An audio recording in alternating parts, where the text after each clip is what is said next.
ನಮಸ್ಕಾರ. ನಾನು ಡಾಕ್ಟರ್ ದೀಪು ಚಂಗಪ್ಪ. ಇವತ್ತು ನಾನು ನಿದ್ದೆಲಾಗುವಂಥ ತೊಂದರೆಗಳ ಬಗ್ಗೆ ಮಾತಾಡಬೇಕು ಅಂತಿದ್ದೀನಿ. ಮುಖ್ಯವಾಗಿ ಆಬ್ಸ್ಟ್ರಕ್ಟಿವ್ ಸ್ಲೀಪ್ ಎಪ್ನಿಯಾ ಬಗ್ಗೆ ನಿಮಗೆ ತಿಳಿಸ್ಬೇಕು ಅಂತ ಬಂದಿದ್ದೀನಿ. ನೀವೇನಾದರೂ ಗೊರಕೆ ಹೊಡಿತಾ ಇದ್ದರೆ, ಇಲ್ಲ ನಿಮ್ಮ ಪಾರ್ಟ್ನರ್ ಯಾರಾದರೂ ಗೊರಕೆ ಹೊಡಿತಾ ಇದ್ದರೆ, ಇಲ್ಲ ನಿಮ್ಮ ಮನೇಲಿ ಯಾರಾದರೂ ಗೊರಕೆ ಹೊಡಿತಾ ಇದ್ದರೆ, ನೀವು ಈ ವಿಡಿಯೋನ ಕಂಪ್ಲೀಟಾಗಿ ನೋಡಲೇಬೇಕು. ನೀವೇನಾದರೂ ಮೊದಲನೇ ಸಲ ಈ ಚಾನಲ್ಗೆ ಬರ್ತಿದ್ರೆ ದಯವಿಟ್ಟು ಚಾನಲ್ನ ಸಬ್ಸ್ಕ್ರೈಬ್ ಮಾಡೋದನ್ನ ಮರಿಬೇಡಿ ಮತ್ತು ಬೆಲ್ ಐಕಾನ್ನ ಪ್ರೆಸ್ ಮಾಡೋದು ಬೇಡಿಬೇಡಿ. ಯಾಕಂತ ಹೇಳಿದ್ರೆ ನಾನು ಪ್ರತಿ ವಾರ ಒಂದು ಹೊಸ ಮೆಡಿಕಲ್ ರಿಲೇಟೆಡ್ ವಿಡಿಯೋ ಹಾಕ್ತಾ ಇರ್ತೀನಿ.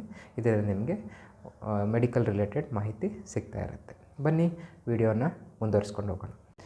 ಸೊ ಈ ಗೊರಕೆ ಹೊಡೆಯೋದು ಒಂದು ಅಭ್ಯಾಸ ಅಲ್ಲ, ಅದೊಂದು ಕಾಯಿಲೆ.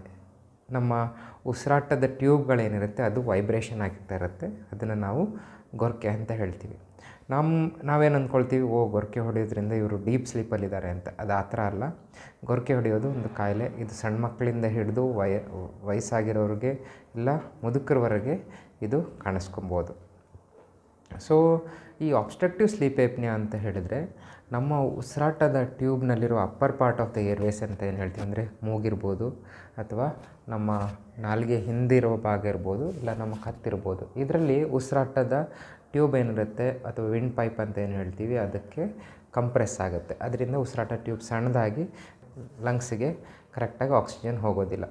ಲಂಗ್ಸಿಗೆ ಆಕ್ಸಿಜನ್ ಸಪ್ಲೈ ಕಡಿಮೆ ಆದಾಗ ಏನಾಗುತ್ತೆ, ನಮ್ಮ ರಕ್ತದಲ್ಲಿ ಆಕ್ಸಿಜನ್ ಲೆವೆಲ್ ಕಡಿಮೆ ಆಗುತ್ತೆ. ಅದರಿಂದ ಬ್ರೈನಿಗೂ ಮತ್ತು ಹಾರ್ಟ್, ಇವು ಮೇನ್ ಆರ್ಗನ್ಸ್, ಇವಕ್ಕೆ ಆಕ್ಸಿಜನ್ ಸಿಗೋದಿಲ್ಲ. ಆ ತೊಂದರೆ ಆದಾಗ ನಿಮ್ಮ ಬ್ರೈನ್ ಪದೇ ಪದೇ ಎಚ್ಚರಗೊಳ್ಳುತ್ತೆ. ನಿಮ್ಮ ಹಾರ್ಟ್ ಕೂಡ ತೊಂದರೆ ಆಗಿ ಹಾರ್ಟ್ ಅಟ್ಯಾಕ್ ಆಗೋ ಚಾನ್ಸ್ ಇರುತ್ತೆ. ಮತ್ತು ರಿಸ್ಕ್ ಫ್ಯಾಕ್ಟರ್ಸ್ ನೀವು ತಿಳ್ಕೊಬೇಕು. ಏನು ಇಂಪಾರ್ಟೆಂಟ್, ಏನಕ್ಕೆ ಬರುತ್ತೆ. ಮೊದಲನೇದಾಗಿ ಒಬೆಸಿಟಿ ಅಂತ ಹೇಳಿದ್ರೆ ಸ್ಥೂಲಕಾಯ.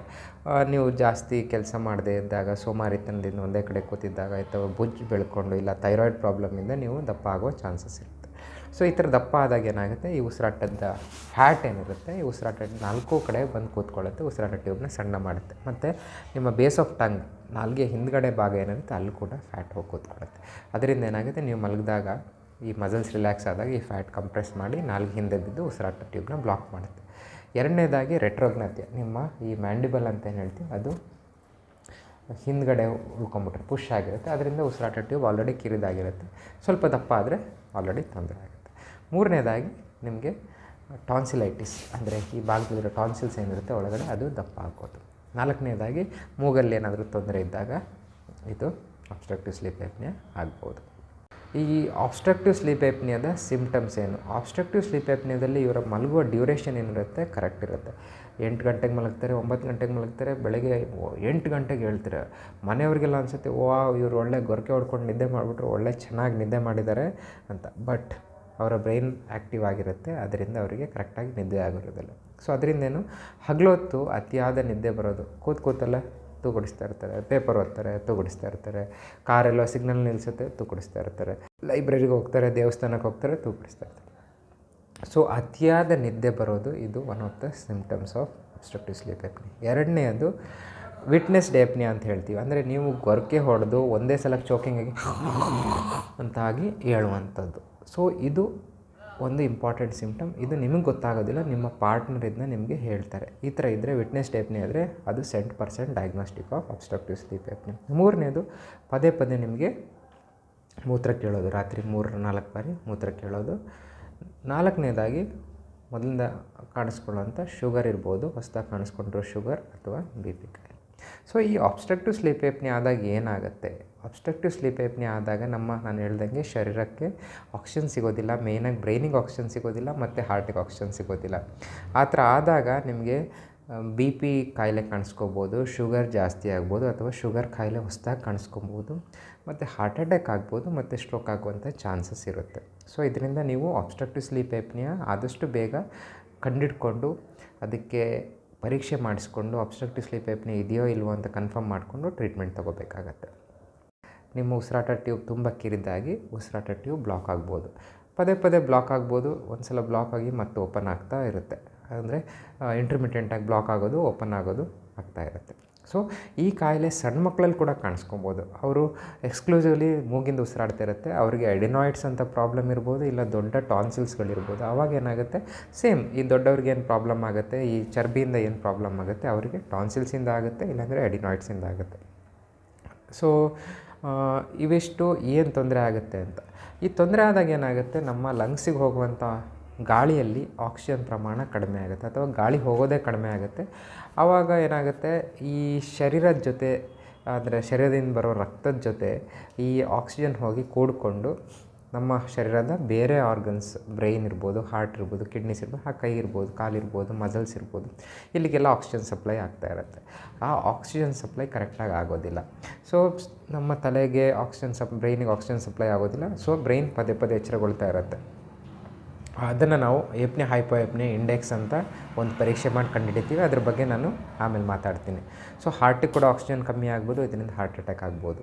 ಸೊ ಪದೇ ಪದೇ ಪದೇ ಬ್ರೈನ್ ಸ್ಟಿಮ್ಯುಲೇಟ್ ಆದಾಗ ಏನಾಗುತ್ತೆ, ಅದೊಂದು ಕೆಮಿಕಲ್ಸ್ ರಿಲೀಸ್ ಮಾಡುತ್ತೆ. ಆ ಕೆಮಿಕಲ್ ಹೋಗಿ ನಿಮ್ಮ ಕಿಡ್ನಿಗೆ ಹೇಳುತ್ತೆ, ನನಗೆ ತೊಂದರೆ ಆಗ್ತಾಯಿದೆ ಅಂತ. ಆ ಕಿಡ್ನಿ ಇನ್ನೊಂದು ಕೆಮಿಕಲ್ ರಿಲೀಸ್ ಮಾಡುತ್ತೆ, ಅದರಿಂದ ನಿಮ್ಮ BP ಜಾಸ್ತಿ ಆಗೋ ಚಾನ್ಸ್ ಇರುತ್ತೆ. ಇದನ್ನು ನಾವು ಆಬ್ಸ್ಟ್ರಕ್ಟಿವ್ ಸ್ಲೀಪ್ ಏಪ್ನಿಯಾ ರಿಲೇಟೆಡ್ ಕಾಂಪ್ಲಿಕೇಶನ್ಸ್ ಅಂತ ಹೇಳ್ತೀವಿ. ಸೊ ಇವಿಷ್ಟು ಅಬ್ಸ್ಟ್ರಕ್ಟಿವ್ ಸ್ಲೀಪ್ ಏಪ್ನಿಯಾ ಅಂದ್ರೇನು, ಏನಾಗುತ್ತೆ ನಿಮ್ಮ ಶರೀರಕ್ಕೆ, ಮತ್ತು ಈ ರೋಗವನ್ನು ಕಂಡುಹಿಡಿಯೋದು ಹೇಗೆ. ಸೊ ಇದಕ್ಕೆ ನಾವು ಪಾಲಿಸೋಮ್ನೋಗ್ರಫಿ ಅಂತ ಪರೀಕ್ಷೆ ಮಾಡಿಸ್ತೀವಿ. ಪಾಲಿಸೋಮ್ನೋಗ್ರಫಿ ಅಂತ ಹೇಳಿದರೆ, ನೀವು ನಿದ್ದೆ ಮಾಡಿದಾಗ ನಿಮ್ಮ ಬ್ರೈನ್ ಆ್ಯಕ್ಟಿವಿಟಿಯನ್ನು ಕಂಡುಹಿಡ್ಕೊಳ್ಳಿಕ್ಕೆ ಒಂದು ಪರೀಕ್ಷೆ. ಇದರಲ್ಲಿ ಡಿಫ್ರೆಂಟ್ ಲೆವೆಲ್ಸ್ ಇದೆ. Level 4, level 3, level 2 and level 1. Level 4 ಯಾರಿಗೆ ಮಾಡ್ತೀವಿ ಅಂತ ಹೇಳಿದ್ರೆ ಜಸ್ಟ್ ಸ್ಕ್ರೀನಿಂಗ್ ಟೆಸ್ಟ್. ಲೆವೆಲ್ 3 ಸ್ವಲ್ಪ ಅಡ್ವಾನ್ಸ್ಡ್, ಆಲ್ರೆಡಿ ನಿಮಗೆ ತುಂಬ ಸ್ನೋರಿಂಗ್ ಇದೆ, ಗೊರಕೆ ಹೊಡಿತಿದ್ದೀರಾ ಅಂಥವ್ರಿಗೆ ಕಂಡುಹಿಡಲಿಕ್ಕೆ ಲೆವೆಲ್ 2 ಮಾಡ್ತೀವಿ, ಲೆವೆಲ್ 3 ಮಾಡ್ತೀವಿ. ಲೆವೆಲ್ 2 ಅಂತ ಹೇಳಿದ್ರೆ ಬ್ರೈನ್ಗೆ ಎಲೆಕ್ಟ್ರೋಡ್ಸ್ ಕೂಡ ಹಾಕ್ತೀವಿ, ಅಂದರೆ ತಲೆ ಹೊರಗಡೆಯಿಂದ ನಿಮ್ಮ ಬ್ರೈನ್ ಆ್ಯಕ್ಟಿವಿಟಿ ಕಂಡುಹಿಡಿತೀವಿ. ಲೆವೆಲ್ 1 ಅಂತ ಹೇಳಿದ್ರೆ ವೀಡಿಯೋ ಹಾಕಿ ನೀವು ರಾತ್ರಿ ಮಲಗಿದಾಗ ಏನೇನು ಮಾಡ್ತೀರಾ ಅಂತ ನೋಡುವಂಥದ್ದು. ಇದು ಪರೀಕ್ಷೆಗಳು.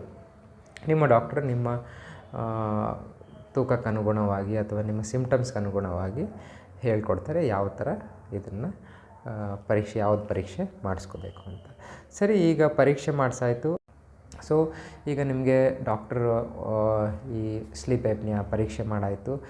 ರಿಸಲ್ಟ್ಸ್ ಹೇಗೆ? ರಿಸಲ್ಟ್ಸ್ ಅಂತ ಹೇಳಿದ್ರೆ, ಒಬ್ಬ ವ್ಯಕ್ತಿ ಮಲಗಿದಾಗ 1 ಗಂಟೆಯಲ್ಲಿ HI ಅಂತ ಹೇಳ್ತೀವಿ, ಏಪ್ನಿಯಾ ಹೈಪೋಏಪ್ನಿಯಾ ಇಂಡೆಕ್ಸ್, ಬ್ರೈನ್ ಎಷ್ಟು ಸಲ ಆ್ಯಕ್ಟಿವಿಟಿ ಆಗುತ್ತೆ ಅಂತ ನೋಡುವಂಥದ್ದು. ಅದು ಲೆಸ್ ದೆನ್ 5 ಇದ್ದರೆ ನಾರ್ಮಲ್, 5ರಿಂದ 15 ತನಕ ಇದ್ದರೆ ಮೈಲ್ಡ್ ಅಂತ ಹೇಳ್ತೀವಿ, 15ರಿಂದ 30ರವರೆಗಿದ್ದಾಗ ಅದು ಮಾಡ್ರೇಟ್, ಮೋರ್ ದೆನ್ 30 ಇದ್ದಾಗ ಸಿವಿಯರ್. ಸೊ ಈ ಆಬ್ಸ್ಟ್ರಕ್ಟಿವ್ ಸ್ಲೀಪ್ ಏಪ್ನಿಯಾದಿಂದ ಆಗುವಂಥ ತೊಂದರೆಗಳೇನು ಅಂತ ಹೇಳಿದ್ರೆ, ಮೊದಲನೇದಾಗಿ ಹಾರ್ಟ್ ಅಟ್ಯಾಕ್, ಎರಡನೇದಾಗಿ ನಿಮಗೆ ಸ್ಟ್ರೋಕ್ ಆಗೋ ಚಾನ್ಸ್ ಇರುತ್ತೆ, ಮೂರನೇದು ನಿಮಗೆ ಅತಿಯಾದ BP ಇರ್ಬೋದು, ನಾಲ್ಕನೇದಾಗಿ ನಿಮಗೆ ಶುಗರ್ ಕಾಣಿಸ್ಕೊಬೋದು. 5ನೇ ಇಂಪಾರ್ಟೆಂಟ್ ಥಿಂಗ್ ಅಂತ ಹೇಳಿದ್ರೆ, ನಿಮಗೆ ಹಗಲೊತ್ತು ಅತಿಯಾದ ನಿದ್ದೆ ಬರುತ್ತೆ. ಅತಿಯಾದ ನಿದ್ದೆ ಬಂದಾಗ ಏನಾಗುತ್ತೆ, ಏನಾದರೂ ಡ್ರೈವಿಂಗ್ ಮಾಡ್ತಾಯಿದ್ರೆ ಹೋಗಿ ಎಲ್ಲೋ ಗುದ್ದಿಸ್ಬಿಡ್ತೀರಿ, ಆಕ್ಸಿಡೆಂಟ್ ಆಗುತ್ತೆ. ಸೊ ಈ ಆಬ್ಸ್ಟ್ರಕ್ಟಿವ್ ಸ್ಲೀಪ್ ಏಪ್ನಿಯಾ ಇರೋರಲ್ಲಿ ಅತಿಯಾದ ನಿದ್ದೆಯಿಂದ ಆಕ್ಸಿಡೆಂಟ್ಸ್ ಆಗೋ ಚಾನ್ಸ್ ಇರುತ್ತೆ. ಸೊ ಈ ಆಬ್ಸ್ಟ್ರಕ್ಟಿವ್ ಸ್ಲೀಪ್ ಏಪ್ನಿಯಾಗೆ ಟ್ರೀಟ್ಮೆಂಟ್ ಏನು? ಟ್ರೀಟ್ಮೆಂಟ್ ಸುಮಾರು ಟೈಪ್ ಟ್ರೀಟ್ಮೆಂಟ್ ಇದೆ. ಒಂದು ಸರ್ಜಿಕಲ್ ಟ್ರೀಟ್ಮೆಂಟ್, ಇನ್ನೊಂದು ನಾನ್ ಸರ್ಜಿಕಲ್ ಟ್ರೀಟ್ಮೆಂಟ್. ನಾನ್ ಸರ್ಜಿಕಲ್ ಟ್ರೀಟ್ಮೆಂಟಿಗೆ ಬಂದು ಅಂದರೆ ಆಪ್ರೇಷನ್ ಮಾಡ್ದೇ ಕೊಡುವಂಥ ಟ್ರೀಟ್ಮೆಂಟ್. ಅದರಲ್ಲಿ ಏನಂತ ಹೇಳಿದ್ರೆ, ಮೊದಲನೇದಾಗಿ ವೆಯ್ಟ್ ಕಡಿಮೆ ಆಗಬೇಕು. ವೆಯ್ಟ್ ಕಡಿಮೆ ಅಂತ ಹೇಳಿದ್ರೆ ನಿಮ್ಮ ತೂಕ, BMI ಅಂತ ಹೇಳ್ತೀವಿ, ಬಾಡಿ ಮಾಸ್ ಇಂಡೆಕ್ಸ್, ಅದರಲ್ಲಿ ನಾರ್ಮಲ್ ರೇಂಜ್ 18.5ಇಂದ 25 ತನಕ ಇರಬೇಕು. ಆ ಥರ BMI ನಾರ್ಮಲ್ ಆದರೆ ನಿಮ್ಮ ಈ ಆಬ್ಸ್ಟ್ರಕ್ಟಿವ್ ಸ್ಲೀಪ್ ಏಪ್ನಿಯಾ ಪ್ರಾಬ್ಲಮ್ ಕಡಿಮೆ ಆಗುತ್ತೆ. ಅಂದರೆ ರಫ್ಲಿ ಹೇಳಬೇಕಂತ ಹೇಳಿದ್ರೆ 175 ಸೆಂಟಿಮೀಟರ್ಸ್ ನಿಮ್ಮ ಹೈಟ್ ಇದ್ದರೆ ಅದರಿಂದ -100 ಮಾಡಿ, ಅದು ನಿಮ್ಮ ಐಡಿಯಲ್ ಬಾಡಿ ವೆಯ್ಟ್. ರಫ್ಲಿ ಹೇಳಬೇಕಂದ್ರೆ ಅಂದರೆ ನೀವು 75 kg ಇರಬೇಕು. ನೀವು 90 kg ಎಲ್ಲ ಇದ್ದಾಗ ಅದನ್ನು ನಾವು ಓವರ್ ವೆಯ್ಟ್ ಅಥವಾ ಒಬೆಸಿಟಿ ಅಂತ ಕರಿತೀವಿ.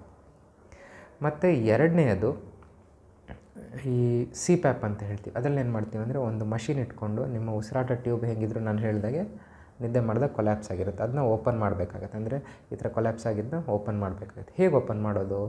ಓಪನ್ ಮಾಡಲಿಕ್ಕೆ ಒಂದು ಮಷಿನಿಂದ ಒಂದು ಮಾಸ್ಕ್ ಹಾಕಿ ಫೋರ್ಸಾಗಿ ಏರ್ ಪುಷ್ ಮಾಡೋದು. ಇದನ್ನ ನಾವು CPAP ಮಷಿನ್ ಅಥವಾ BiPAP ಮಷಿನ್ ಅಂತ ಹೇಳ್ತೀವಿ. ಅದನ್ನು ಉಪಯೋಗಿಸಿದರೆ ನಿಮ್ಮ ತೂಕ ಕಡಿಮೆ ಆಗೋವರೆಗೆ ಅಂದರೆ ಅಲ್ಲಿವರೆಗೆ ಇದು ನಿಮಗೆ ಹೆಲ್ಪ್ ಮಾಡುತ್ತೆ. ನಿಮ್ಮ ತೂಕ ಕಡಿಮೆ ಮಾಡಲಿಕ್ಕೆ ಆಗಲಿಲ್ಲ ಅಂದರೆ ಜೀವನ ಪರ್ಯಂತ ಈ BiPAP ಮಷಿನ್ನ ನೀವು ಯೂಸ್ ಮಾಡಬೇಕಾಗತ್ತೆ. ಇದರ ಯಾವುದರಲ್ಲೂ ವರ್ಕ್ ಆಗಲಿಲ್ಲ ಅಂತ ಹೇಳಿದ್ರೆ ನಿಮಗೆ ಸರ್ಜರಿ ಮಾಡ್ಬೋದು. ಸರ್ಜರಿ ಅಂತ ಹೇಳಿದ್ರೆ ಈ ನಾಲ್ಗೆ ಭಾಗ, ಹಿಂದ್ಗಡೆ ಭಾಗ ಏನಿರುತ್ತೆ ಅದನ್ನು ಡಿವಾಲ್ಯೂಮ್ ಮಾಡೋದು, ಅಂದರೆ ವಾಲ್ಯೂಮ್ ಕಡಿಮೆ ಮಾಡೋದು, ಮತ್ತು ಕಿರುನಾಲ್ಗೆ ಅಂತ ಏನಿರುತ್ತೆ ಮತ್ತು ಟಾನ್ಸಿಲ್ಸ್ ಏನಿರುತ್ತೆ ಅದನ್ನೆಲ್ಲ ಒಂದು ಸಣ್ಣ ಆಪ್ರೇಷನ್ ಮಾಡಿ ತೆಗೆಯುವಂಥದ್ದು. ಇದು ಸರ್ಜಿಕಲ್ ಅಪ್ರೋಚ್. ಸೊ ನಿಮಗೆ ಮೆಡಿಕಲ್ ಆಗು ಟ್ರೀಟ್ಮೆಂಟ್ ಕೊಡ್ಬೋದು, ಸರ್ಜಿಕಲ್ ಆಗು ಟ್ರೀಟ್ಮೆಂಟ್ ಕೊಡ್ಬೋದು. ಫಸ್ಟ್ ಮೆಡಿಕಲ್ ಲೈನಲ್ಲಿ ಆಫ್ ಮ್ಯಾನೇಜ್ಮೆಂಟ್ ಅಂದರೆ ತೂಕ ಕಡಿಮೆ ಮಾಡ್ಕೊಳ್ಳೋದು, CPAP ಮಷಿನ್ ಕೊಡೋದು, ಇದೆಲ್ಲ ಟ್ರೈ ಮಾಡೋವಂಥದ್ದು. ಎರಡನೇದು ಬಂದು ಸರ್ಜಿಕಲ್. ಮತ್ತು ಕೆಲವೊಂದು ನಿಮ್ಮ ಅಭ್ಯಾಸ ಚೇಂಜ್ ಮಾಡೋದ್ರಿಂದ ಈ ಆಬ್ಸ್ಟ್ರಕ್ಟಿವ್ ಸ್ಲೀಪ್ ಏಪ್ನಿಯಾ ಕೂಡ ಕಮ್ಮಿ ಆಗ್ಬೋದು. ಅಂದರೆ ನೀವು ಪರ್ಟಿಕ್ಯುಲರ್ ಪೊಸಿಷನಲ್ಲಿ ತೊಂದರೆ ಆಗ್ತಿರತ್ತೆ, ಅಂದರೆ ನೀವು ಅಂಗಾತ ಮಲಗ್ದಾಗ ತೊಂದರೆ ಆಗ್ತಿರುತ್ತೆ. ಆ ಟೈಮಲ್ಲಿ ಏನು ಮಾಡ್ತೀವಿ ಅಂತ ಹೇಳಿದ್ರೆ, ನಿಮ್ಮ ಬಟ್ಟೆಗೆ ಒಂದು ಬಾಲನ್ನು ಹೊಲಿಯೋಕ್ಕಾಗತ್ತೆ ಹಿಂದ್ಗಡೆ. ಆವಾಗ ನೀವು ಸ್ಟ್ರೈಟ್ ಮಲಗೋದಿಲ್ಲ, ಒಂದು ಸೈಡಿಗೆ ಮಲಗ್ತೀರಿ, ಈ ಸೈಡಿಗೆ ಮಲಗ್ತೀನಿ, ಇಲ್ಲ ಉಲ್ಟಾ ಮಲಗ್ತೀರಿ. ಆ ಟೈಮಲ್ಲಿ ಏನಾಗುತ್ತೆ, ನಿಮ್ಮ ನಾಲಿಗೆ ಹಿಂದ್ಗಡೆ ಬೀಳೋದಿಲ್ಲ. ಅದರಿಂದ ನಿಮಗೆ ಅಬ್ಸ್ಟ್ರಕ್ಟಿವ್ ಸ್ಲೀಪ್ ಎಪ್ನಿಯಾ ರಿಲೀವ್ ಆಗೋ ಚಾನ್ಸ್ ಇರುತ್ತೆ. ಇವಿಷ್ಟು ಅಬ್ಸ್ಟ್ರಕ್ಟಿವ್ ಸ್ಲೀಪ್ ಎಪ್ನಿಯಾದ ಬಗ್ಗೆ ಮಾಹಿತಿ, ಕಾಯಿಲೆ ಹೇಗೆ, ಏನು, ಮತ್ತು ಇದನ್ನ ಕಂಡುಹಿಡಿಯೋದು ಹೇಗೆ, ಮತ್ತು ಟ್ರೀಟ್ಮೆಂಟ್ ಕೊಡೋದು ಹೇಗೆ. ಈ ಎಪಿಸೋಡ್ ನಿಮಗೆ ಇಷ್ಟ ಆಗಿದರೆ ದಯವಿಟ್ಟು ಲೈಕ್ ಮಾಡಿ, ಮತ್ತು ನೀವು ಫಸ್ಟ್ ಟೈಮ್ ಈ ಚಾನಲ್ನ ನೋಡ್ತಾ ಇದ್ದರೆ ದಯವಿಟ್ಟು ಸಬ್ಸ್ಕ್ರೈಬ್ ಮಾಡೋದನ್ನ ಮರಿಬೇಡಿ.